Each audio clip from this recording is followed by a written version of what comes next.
Hello friends, hello எம்டிஎன்ஸ். என்னதான் நிறைய படிப்புகள் படித்தாலும் எப்போவுமே அனுபவம் தான் சிறந்த ஆசிரியர். ஸோ இந்த வீடியோவை மெக்கானிக் யாராவது பார்த்துட்டு இருந்தீங்கன்னா இந்த வீடியோவை முழுமையாக பார்த்துட்டு அதுக்கப்புறம் உங்கள் கருத்துக்களை கமெண்ட்ஸில் சொல்லுங்கள். பெரும்பாலும் நம்ம பைக்கை ஜென்ரல் சர்வீஸ் விடுறோம்னா ஏர் ஃபில்டரை க்ளீன் பண்ணும்பொழுதோ இல்லை ஏர் ஃபில்டரை சேஞ்ச் பண்ணும்பொழுதோ ஒரு சில மெக்கானிக் பார்த்தீங்கன்னா அதில் ஆயில் அப்ளை பண்ணுவாங்க. ஆனால் இந்த பேப்பர் டைப் ஏர் ஃபில்டர்லலாம் ஆயில் அப்ளை பண்ண மாட்டாங்க. குறிப்பாக அந்த ஸ்பாஞ்ச் டைப் ஏர் ஃபில்டர்லலாம் பார்த்தீங்கன்னா ஒரு சில மெக்கானிக் ஆயில் அப்ளை பண்ணுவாங்க. ஸோ இந்த மாதிரி ஏர் ஃபில்டர்ல ஆயில் அப்ளை பண்றது கரெக்டா தப்பா, இந்த மாதிரி எதுக்கு பண்றாங்க, இந்த மாதிரி பண்றதால நமக்கே தெரியாம வர மிகப்பெரிய பிரச்சனையை பத்தி தான் இந்த வீடியோல பார்க்க போறோம். வாங்க பார்க்கலாம்.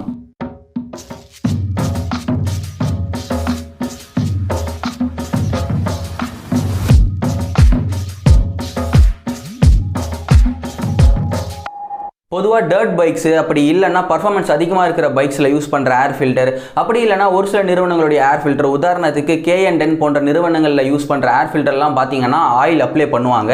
எதுக்காக இந்த மாதிரி ஏர் ஃபில்டர்ஸில் மட்டும் ஆயில் அப்ளை பண்ணுறாங்கன்னா, இந்த மாதிரி ஏர் ஃபில்டரில் இருக்கிற ஹோல்ஸ் பார்த்தீங்கன்னா நார்மலாக இருக்கிறத விட கொஞ்சம் பெருசாக இருக்கும். எதுக்காக ஏர் ஃபில்டரில் ஹோல்ஸை பெருசாக கொடுத்துருக்காங்கன்னா, இன்ஜினுக்குள்ளே காற்று அதிகமாக போனால் இன்ஜினுடைய பர்ஃபார்மன்ஸ் வந்து நமக்கு அதிகமாக கிடைக்கும். ஆனால் இங்கே பிரச்சனை என்னென்னா, ஏர் ஃபில்டரில் ஹோல்ஸ் பெருசாக இருக்கிறதால இன்ஜினுக்குள்ளே காற்று அதிகமாக போகும், ஆனால் அது கூடவே டஸ்ட்டும் சேர்ந்து அதிகமாக போக வாய்ப்புகள் இருக்கு. ஸோ இதை தவிர்க்கணும் அப்படின்றதுக்காக தான் இந்த மாதிரி ஏர் ஃபில்டர்ஸ்ல ஆயில் அப்ளை பண்ணுவாங்க. ஆனால் இங்க கவனிக்க வேண்டிய விஷயம் என்னன்னா, இந்த மாதிரி ஏர் ஃபில்டர்ல நாம யூஸ் பண்ற மாதிரி இன்ஜின் ஆயில் அப்ளை பண்ண மாட்டாங்க. ஏர் ஃபில்டர்ல அப்ளை பண்றதுக்காகவே ஏர் ஃபில்டர் ஆயில் அப்படின்னு ஒன்று இருக்கு. ஸோ அந்த ஆயில தான் இந்த மாதிரி ஏர் ஃபில்டர்ல அப்ளை பண்ணுவாங்க.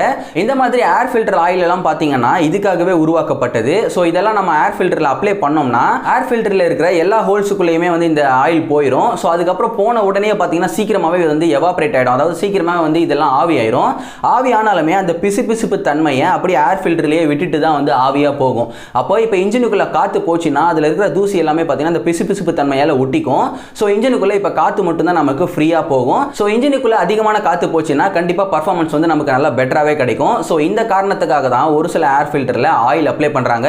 அதுவும் குறிப்பாக ஏர் ஃபில்டர் ஆயில் தான் அப்ளை பண்ணுறாங்க, இன்ஜின் ஆயில் அப்ளை பண்ணுறது கிடையாது. இப்போ பொதுவாக நாம யூஸ் பண்ணுற பைக்குகளில் இருக்கிற ஏர் ஃபில்டர்ல ஆயில் அப்ளை பண்றது கரெக்டா தப்பா அப்படின்றத தெரிஞ்சுக்கணும்னா ஏர் ஃபில்டர் எப்படி ஒர்க் ஆகுது அப்படின்றது நமக்கு தெரிஞ்சிருக்கணும். ஸோ அதை பத்தி சிம்பிளா பார்க்கலாம்.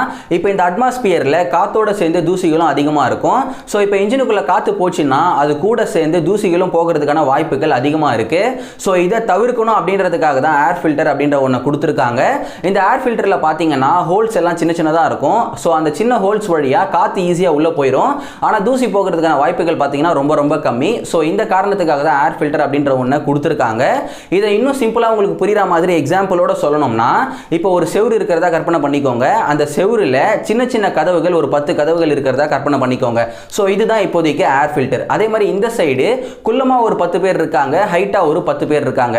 ஸோ குள்ளமாக இருக்கிறவங்க தான் காற்று அப்படின்றத கற்பனை பண்ணிக்கோங்க, ஹைட்டாக இருக்கிறவங்க தான் தூசிகள் அப்படின்றத கற்பனை பண்ணிக்கோங்க. ஸோ இப்போ இந்த கதவு வழியாக இவங்க எல்லாம் போகணும்னா குள்ளமாக இருக்கிறவங்க ஈஸியாக வந்து கதவை தாண்டி போயிடுவாங்க, ஏன்னா கதவு சின்னதாக இருக்கு. ஆனால் ஹைட்டாக இருக்கிறவங்க எல்லாம் பார்த்தீங்கன்னா கதவை தாண்டி போக முடியாது. அதாவது குள்ளமாக இருக்கிற காற்று பார்த்தீங்கன்னா ஈஸியாக அந்த கதவு வழியாக போயிடும். ஆனால் ஹைட்டாக இருக்கிற தூசி பார்த்தீங்கன்னா அந்த கதவு வழியாக போகிறதுக்கு ரொம்ப ரொம்ப கஷ்டம். ஏன் குனிஞ்சு போகலாமே அப்படின்னு யாரும் கமெண்ட் பண்ணாதீங்க, ஜஸ்ட் உங்களுக்கு புரிஞ்சுக்கிறதுக்காக தான் அப்படி சொல்கிறேன். ஸோ இதே கான்செப்ட் தான் வந்து ஏர் ஃபில்டரில் ஒர்க் ஆகுது. ஸோ இப்போ ஏர் ஃபில்டர் எப்படி ஒர்க் ஆகுதுன்னு ஓரளவுக்கு உங்களுக்கு புரிஞ்சிருக்கும்னு நினைக்கிறேன்.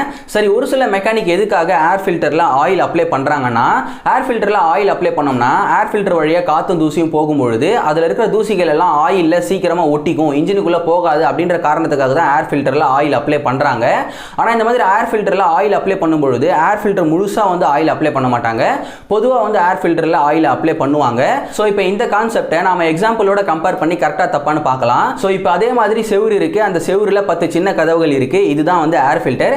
இப்போ இந்த ஏர் ஃபில்டர்ல நாம புத்து மதிப்பா வந்து ஆயில் அப்ளை பண்ணிட்டோம். அப்ளை பண்ணதால அந்த 10 சின்ன கதவுகள்ல 5 சின்ன கதவுகள்ல ஆயில் அப்ளை ஆயிருச்சு, மீதி 5 சின்ன கதவுகள்ல ஆயில் அப்ளை ஆகல. ஸோ இப்போ இதே மாதிரி இந்த சைடு 10 சின்ன ஆட்கள் இருக்காங்க. ஸோ அவங்க தான் வந்து காற்று. அதே மாதிரி 10 பெரிய ஆட்கள் இருக்காங்க, அவங்க தான் வந்து தூசி.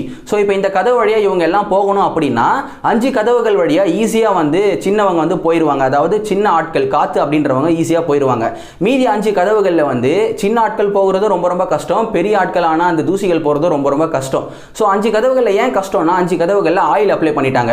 ஸோ அந்த கதவு வழியாக காற்று போகிறதுக்கும் வழி இல்லை, தூசி போகிறதுக்கும் வழி இல்லை. ஸோ என்ன என்னதான் இந்த மாதிரி ஏர் ஃபில்டர்ல ஆயில் அப்ளை பண்ணதால தூசிகள் போறது கம்மி ஆனாலுமே காத்து போறதும் கம்மி ஆயிருச்சு. ஸோ ஒரு பைக்கோட இன்ஜினுக்கு காத்து கம்மியா போச்சுன்னா கண்டிப்பா இன்ஜினோடைய பர்ஃபார்மன்ஸும் சரி மைலேஜும் சரி ரொம்ப மைன்யூட்டா வந்து நமக்கு கம்மியாகும். அதுவும் இங்க கவனிக்க வேண்டிய விஷயம் என்னன்னா ஏர் ஃபில்டர்ல அப்ளை பண்ண அந்த இன்ஜின் ஆயில் அவ்வளவு சீக்கிரமா வந்து எவாபரேட் ஆகாது, அதாவது அவ்வளவு சீக்கிரமா வந்து ஆவி ஆகாது, அது ஏர் ஃபில்டர்லயே அப்படியே தங்கிரும். ஸோ இதனால அந்த ஏர் ஃபில்டரை மறுபடியும் நீங்க க்ளீன் பண்ணி அதை நீங்க யூஸ் பண்ற வரைக்கும் அந்த ஆயில் அப்படியே தான் இருக்கும். அதனால இன்ஜினுக்குள்ள காத்து கம்மியாவே போய்கிட்டே இருக்கும்.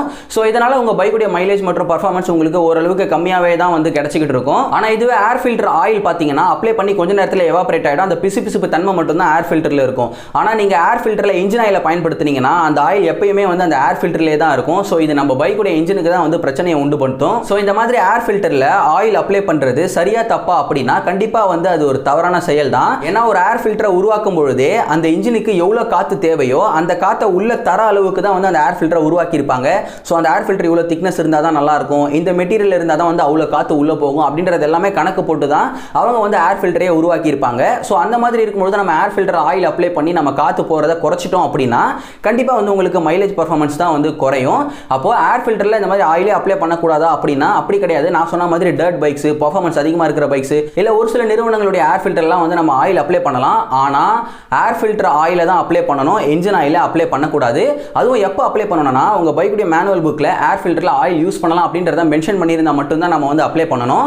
ஆனா நாம யூஸ் பண்ற பெரும்பாலான பைக்குகள் உதாரணத்துக்கு 100 சிசி 110 சிசி இல்ல 125 சிசி 150 சிசி இந்த மாதிரி 200 சிசி பைக்குகள்ல கூட நமக்கு வந்து ஆயில் அப்ளை பண்ணணும் அப்படின்ற அவசியமே கிடையாது. ஜஸ்ட் நம்ம ஏர் ஃபில்டரை க்ளீன் பண்ணி போட்டாலே போதும். அப்படி இல்லைன்னா ஏர் ஃபில்டர் நம்ம புதுசா மாத்தி போட்டாலே போதும். ஸோ அதில் ஆயில் அப்ளை பண்ணணும், அதுவும் குறிப்பா இன்ஜின் ஆயில் அப்ளை பண்ணணும் அப்படின்ற அவசியமே கிடையாது. ஸோ இந்த வீடியோவை மெக்கானிக் நண்பர்கள் யாராவது பார்த்துட்டு இருந்தீங்கன்னா இப்போ உங்க கருத்துக்களை சொல்லுங்க, அப்ளை பண்றது கரெக்டா தப்பா அப்படின்றது.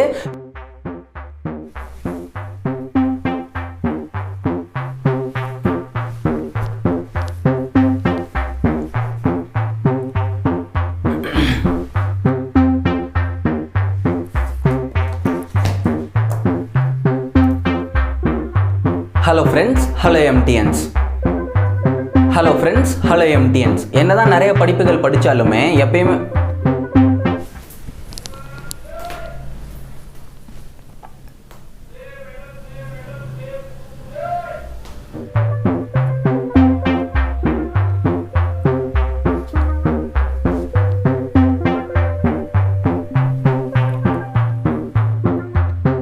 பொதுவாக இந்த டர்ட் பைக்ஸ் அப்படி இல்லைனா பர்ஃபார்மன்ஸ் அதிகமாக இருக்கிற பைக்ஸ் போன்ற இந்த மாதிரி ஏர் ஃபில்டர் ஆயில் எல்லாம் பார்த்தீங்கன்னா இந்த வீடியோவை உங்கள் ஃப்ரெண்ட்ஸுக்கோ இல்லை உங்களுக்கு தெரிஞ்ச மெக்கானிக்கோ வந்து மறக்காமல் ஷேர் பண்ணுங்கள். இந்த வீடியோ உங்களுக்கு பயனுள்ளதாக இருந்திருக்கும்னு நினைக்கிறேன். இந்த வீடியோ உங்களுக்கு பயனுள்ளதாக இருந்துச்சா இல்லையா அப்படின்றத மறக்காம கமெண்ட்ஸில் சொல்லுங்கள், நான் தெரிஞ்சுக்கிறேன். இந்த வீடியோ பிடிச்சிருந்தா லைக் பண்ணுங்கள், ரொம்ப பிடிச்சிருந்தா உங்கள் ஃப்ரெண்ட்ஸ் அண்ட் ஃபேமிலி ஷேர் பண்ணுங்கள். மறக்காம நம்ம சேனல் சப்ஸ்கிரைப் பண்ணி பக்கத்தில் இருக்கிற பெல் ஐக்கனை கிளிக் பண்ணி ஆல்ல போட்டிங்கன்னா தான் நான் போடுற யூஸ்ஃபுல்லான வீடியோஸ் எல்லாத்துக்குமே உங்களுக்கு நோட்டிஃபிகேஷன் வரும். பை பை எம்டிஎன்ஸ், நன்றி.